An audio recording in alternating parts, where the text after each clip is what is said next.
hello' সকলোৱে নমস্কাৰ ল'ব আজিৰ ভিডিঅ'টোত মই দুটামান বৰ গুৰুত্বপূৰ্ণ কথা আলোচনা কৰিম এনপিএছ আৰু ইউপিএছ সন্দৰ্ভত আৰু তাৰ ভিতৰত প্ৰথমতে যে যিসকল কৰ্মচাৰীৰ চাকৰিকাল বেছি মানে দীঘলীয়া চাকৰিকাল মানে দীঘলীয়া মানে মই ক'ব বিচাৰিছোঁ যে যাৰ চাকৰিকাল 25 বছৰতকৈ বেছি তেওঁলোকৰ কাৰণে ইউপিএছটো কিয় বিপদজনক বা মানে সুবিধাৰ নহয় এনপিএছটো কিয় ভাল তেওঁলোকৰ কাৰণে আৰু দ্বিতীয়তে ধৰা হল কোনো এগৰাকী এনপিএছ কৰ্মচাৰীয়ে যদিহে গোটেই মানে যেটো সম্পূৰ্ণ চাকৰিকাল তেখেতৰ হেতু কৰিম বুলি ভাবি থাকে কিন্তু কিবা কাৰণত তেখেতৰ শাৰীৰিক দুৰৱস্থাৰ কাৰণে তেখেতে ভিআৰএছ লবলগীয়া হয় তেনে ক্ষেত্ৰত ভিআৰএছ ললে তেখেতে এনপিএছৰ পৰা যিখিনি সুবিধা লাভ কৰিব সেই সুবিধাখিনি ইউপিএছৰ তুলনাত ভাল হ'ব নে বেয়া হ'ব মানে সহজকৈ ক'বলৈ হলে যিসকল কৰ্মচাৰীয়ে ভিআৰএছ ল'ব বিচাৰিব বা ভিআৰএছ লবলগীয়া হৈ যায় তেনেবিলাক কৰ্মচাৰীৰ কাৰণে এনপিএছ আঁচনিটো ভাল নে ইউপিএছ আঁচনিটো ভাল এই আটাইখিনি কথা আমি ধুনীয়াকৈ আজি আলোচনা কৰিম এতিয়া প্ৰথমতে আহিছো যে যিসকল কৰ্মচাৰীৰ মানে চাকৰিকালটো বেছি মানে দীঘলীয়া চাকৰিকাল তেওঁলোকৰ কাৰণে ইউপিএছটো কিয় ভাল নহয় সেইটো কথা আলোচনা কৰিম এতিয়া ইয়াতেও দুটা কথা আছে নাম্বাৰ 1 যে যিসকল কৰ্মচাৰীয়ে নতুনকৈ চাকৰিত জয়েন কৰিছে অলপতে বা জয়েন কৰিব তেখেতসকলে যদি ইউপিএছ লৈ লয় আৰু তেখেতসকলৰ যদি চাকৰিকাল দীঘলীয়া তেনেহলে কি সমস্যা হ'ব এনপিএছৰ তুলনাত তেখেতসকলৰ যেটো মুঠ কৰ্পাছ ইন্ডিভিজুৱেল কৰ্পাছ তাত টকা কম জমা হ'ব উদাহৰণস্বৰূপে যদিহে এনপিএছ এমপ্লয় এগৰাকীৰ টকা জমা হয় প্ৰায় 2,40 লাখ টকা অৱসৰৰ সময়লৈকে তেনেহলে ইউপিএছ জমা হ'ব 2 কোটি টকা মানে 40 লাখ টকা ডিফাৰেন্স আহিব ইয়াৰ কাৰণ হ'ল এনপিএছৰ যেটো ইন্ডিভিজুৱেল কৰ্পাছ আছে তাত টকা জমা হয় সেলফ কন্ট্ৰিবিউশনৰ 10% আৰু গভৰ্ণমেন্ট কন্ট্ৰিবিউশনৰ 14% মুঠ 24% আৰু ইউপিএছৰ যেটো ইন্ডিভিজুৱেল কৰ্পাছ থাকিব তাত জমা হ'ব সেলফ কন্ট্ৰিবিউশন 10% প্লাস গভৰ্ণমেন্ট কন্ট্ৰিবিউশন 10% মানে 20% গতিকে ডিফাৰেন্স এটা আহিব দ্বিতীয় কথাটো হ'ল যিসকল কৰ্মচাৰীয়ে ইতিমধ্যে মানে চাকৰিকালৰ অধিকাংশ সময় এনপিএছত পাৰ কৰি আহিছে তেখেতসকলৰ ইয়াতে বেছি সমস্যা নহয় কাৰণ অলৰেডি তেখেতসকলৰ 24% জমা হৈ আহিছে যিখিনি এমাউন্ট ডাইৰেক্ট কি হ'ব ইউপিএছ কৰ্পাছলৈকে ট্ৰান্সফাৰ কৰা হ'ব গতিকে ৰিমেইনিং যিখিনি সাৰ্ভিস পিৰিয়ড আছে সেইখিনি সময়ৰ কাৰণেহে তেখেতসকলৰ মানে পাৰ্চেন্টেজটো 10% প্লাস 10% কৈ জমা হ'ব গতিকে বহুত বেছি ডিফাৰেন্স নাহে এইখিনি হ'ল প্ৰাথমিক কথা কিন্তু ইয়াৰ পৰৱৰ্তী পৰ্যায়তো আৰু সমস্যা আছে সমস্যা কেনেকুৱা যে যিসকলৰ চাকৰিকাল দীঘলীয়া তেখেতসকলৰটো ডাঙৰ এমাউন্ট জমা হ'ব এটা গতিকে তেনে ক্ষেত্ৰত যদিহে তেখেতসকলে এচিয়ৰ্ড পেনশন লাভ কৰিব বিচাৰে অৰ্থাৎ তেখেতসকলৰ চাকৰি জীৱনৰ অন্তিম 12 মাহৰ যেটো গড় বেছিক দৰমহা তাৰ যদি 50% পেনশন লাভ কৰিব বিচাৰে তেনেহলে তেখেতসকলে 1 টকাও যেটো মুঠ কৰ্পাছ হ'ব যদিহে 2 কোটি টকা জমা হয় তেনেহলে সেই 2 কোটি টকাৰ পৰা 1 টকাও তেখেতসকলে উঠাব নোৱাৰিব যদিহে তাৰ পৰা তেখেতসকলে ফাইনেল উইথড্ৰল কৰি দিয়ে যেটো এলাও আছে ইউপিএছটো 60% পৰ্যন্ত তেনেহলে তেখেতসকলে যিমান টকা উইথড্ৰ কৰিব সেই হিচাপটো কি হ'ব পেনশনটো কমি আহিব গতিকে এইটো এটা ডাঙৰ কথা আৰু নেক্সট প্ৰবলেমটো হ'ব কি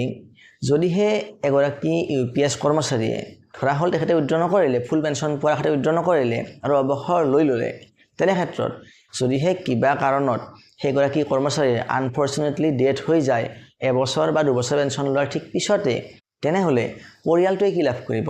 পৰিয়ালটোৱে লাভ কৰিব তেখেতে যেটো এমাউন্ট পেনশন হিচাপত লাভ কৰি আছিল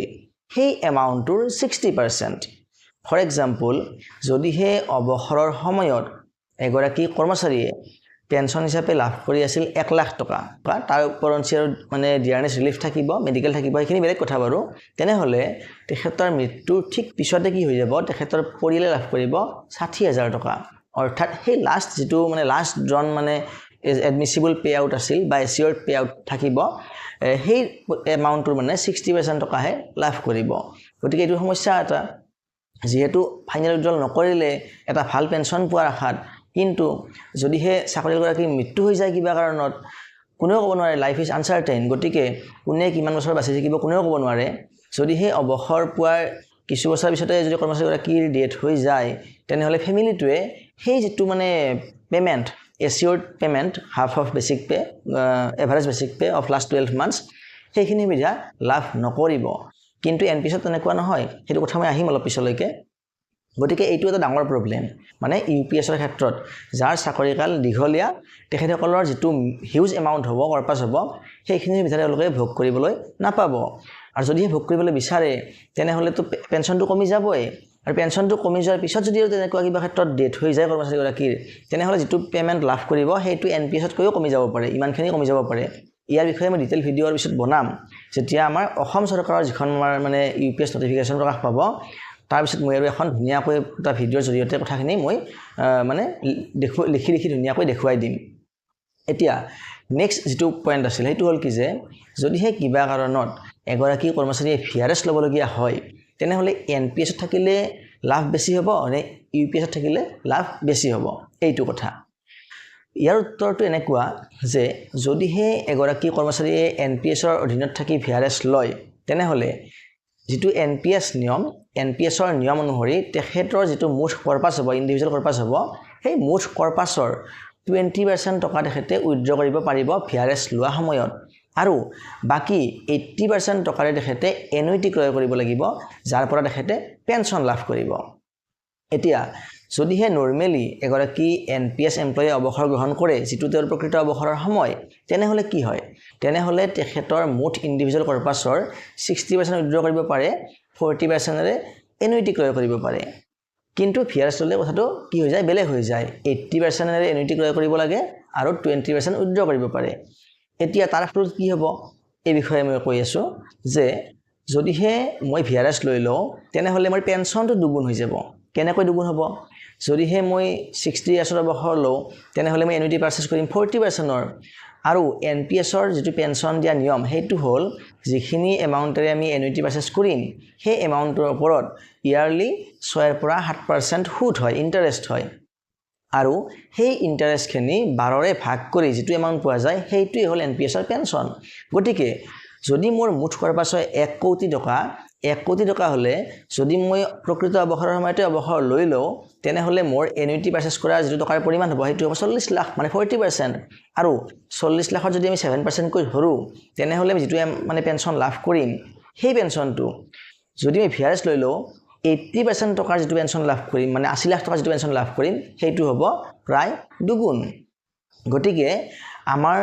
মানে পেনশনৰ ক্ষেত্ৰত সমস্যা নাহে আমি হয়তো টকাটো কম কি পাম ভিআৰএছ ললে যেটো আমি লামসাম এমাউন্ট ল'ব পাৰিম 20% সেইটো হয়তো কমিব 20 লাখ টকা এটা পাম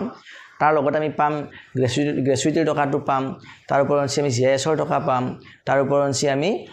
যেটো আমাৰ লিভ এনকেজমেন্ট থাকিব তাৰ টকাও আমি লাভ কৰিম গতিকে এটা ভাল এমাউন্ট পাই যাম আৰু লগতে আমাৰ পেনশনটো কি হৈ যাব দুগুণ হৈ যাব এনপিএছৰ ক্ষেত্ৰত এতিয়া ইউপিএছত কি হ'ব ইউপিএছৰ নিয়ম অনুসৰি ভিআৰএছ লবলৈ হলে আচ্ছা তাৰ আগতে আমি ক'বলৈ পাহৰিলো যে এনপিএছত ভিআৰএছ লবলৈ হলে আপুনি মিনিমাম 20 ইয়াৰ্ছ চাকৰি কৰিব লাগিব এইটো হল এনপিএছৰ নিয়ম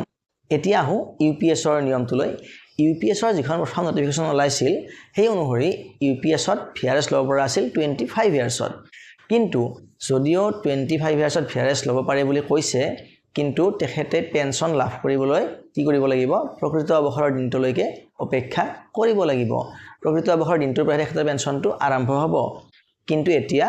ইউপিএছও সংশোধন কৰি 20 ইয়াৰ্ছ কৰিছে সেন্ট্ৰেল গভৰ্ণমেণ্ট এমপ্লয়ৰ কাৰণে অসম চৰকাৰে কি কৰে হেতু আমি পিছত নিশ্চয় গম পাম কিন্তু সেই একেই কথা পেনশন পাবলৈ হলে তেখেতে অপেক্ষা কৰিব লাগিব তেখেতৰ প্ৰকৃত অৱসৰৰ দিনটোলৈকে তাৰ ফলত কি সমস্যা হ'ব যদিহে মোৰ চাকৰি অৱসৰ হ'ব লাগিছিল 2050 চনত আৰু মোৰ যদি 2040 চনত 20 বছৰ সম্পূৰ্ণ হৈ যায় মই যদি ভিআৰএছ লৈ লও তেনেহলে মোৰ কি হ'ব মই পেনশন পাবলৈকে 10 বছৰ সময় অপেক্ষা কৰিব লাগিব আৰু এই যেটো পিৰিয়ড এই পিৰিয়ডটো কেনেকৈ চলিম কি হ'ব ডাঙৰ এটা কোৱেশ্চন কিন্তু অৱসৰৰ সময়ত অৱশ্যে কি পোৱা যাব লামসাম এমাউন্টটো পোৱা যাব আৰু লগতে যদিহে মই ইউপিএছৰ পৰা ফাইনেল উইথড্ৰ কৰিব বিচাৰো তেনেহলে মই ফাইনেল উইথড্ৰ কৰিব পাৰিম আপ টু 60% লগতে এনপিএছৰ নিচিনাকৈ লিভ এনকেজমেন্ট আৰু জিআইএছৰ যিখিনি সুবিধা এইখিনিও কিন্তু পোৱা যাব লগতে গ্ৰেচুইটি পোৱা যাব এইখিনি এনপিএছৰ ঠিক একে কোনো ধৰণৰ ডিফাৰেন্স নাই ডিফাৰেন্সটো হ'ল যে ভিআৰএছ লোৱাৰ দিনাখনৰে পৰা মানে সেই সময়ৰে পৰা এনপিএছত পেনশন লাভ কৰিব পাৰি কিন্তু ইউপিএছত পেনশন পোৱা নাযাব এইটো এটা ডাঙৰ সমস্যা আৰু লগতে আন এটা সমস্যা আছে যে এনপিএছৰ যেটো এনুইটি পাৰচেজ কৰা এমাউন্ট মানে যেটো আমি 40% এমাউন্ট এৰি দিম এনপিএছত সেই এমাউন্টটো কোনো ধৰণৰ হৰণ ভগন নহয় ডেপ্ৰিচিয়েচন নহয় তাৰ পৰা অনলি ইন্টাৰেষ্টটোহে আমাৰ পেনশন হিচাপত দি থাকিব গতিকে যেতিয়া এগৰাকী এনপিএছ এমপ্লয়ৰ মৃত্যু হ'ব তেতিয়া তেখেতৰ ওয়াইফে ইচ্ছা কৰিলে গোটেই এমাউন্টখিনি পেনশন নলোৱাকৈ উঠাই ল'ব পাৰে বা পেনশন লোৱাৰ পিছতো তেখেতৰ যি লিগেল মানে নমিনি থাকিব সেই লিগেল নমিনি অৰ্থাৎ ল'ৰা ছোৱালী অৰ্থাৎ কিবা কাৰণত এমপ্লয়গৰাকী মৃত্যু হৈ গ'ল তেখেতৰ ওয়াইফৰ মৃত্যু হৈ গ'ল তাৰ পিছত তেখেতসকলৰ ল'ৰা ছোৱালীয়ে সেই 40% এমাউন্টটো এজ ইট ইজ লাভ কৰিব তাত কোনো হৰণ ভগন নহয় কিন্তু ইউপিএছৰ ক্ষেত্ৰত কিন্তু এনেকুৱা নহব ইউপিএছত যেহেতু এচিউৰ্ড পেনশনৰ কথা কোৱা হৈছে গতিকে সেই যেটো এমাউন্ট থাকিব তাৰ পৰাও কি হ'ব ডেপ্ৰিচিয়েচন হ'ব ভ্যালুটো কমি থাকিব আৰু যিখিনি ৰিমেইনিং এমাউন্ট থাকিব সেইখিনিহে লাভ কৰিব তেখেতসকলৰ সতি সন্ততিয়ে গতিকে এইখিনি মেজৰ মানে পাৰ্থক্য আছে এনপিএছ আৰু ইউপিএছৰ ক্ষেত্ৰত গতিকে যিসকল কৰ্মচাৰী চাকৰিকালটো দীঘলীয়া তেখেতসকলৰ কাৰণে কিন্তু ইউপিএছতকৈ এনপিএছটো বেছি লাভদায়ক যেন ভাৱ হয় আজিৰ তাৰিখত কমসে কম যদিহে ইয়াৰ পৰৱৰ্তী সময়ত ইউপিএছত কিবা চেঞ্জেছ আহে তেনেহলে সেই আমি নিশ্চয় গম পাম আৰু তাৰ পিছত সিদ্ধান্ত ল'বলৈ সকলোৰে হাতত নিশ্চয় ধুনীয়াকৈ সময় থাকিব গতিকে ইনফৰমেশ্যনটো আজিলৈ ইমানেই পৰৱৰ্তী ভিডিঅ'ত পুনৰ লগ পাম ধন্যবাদ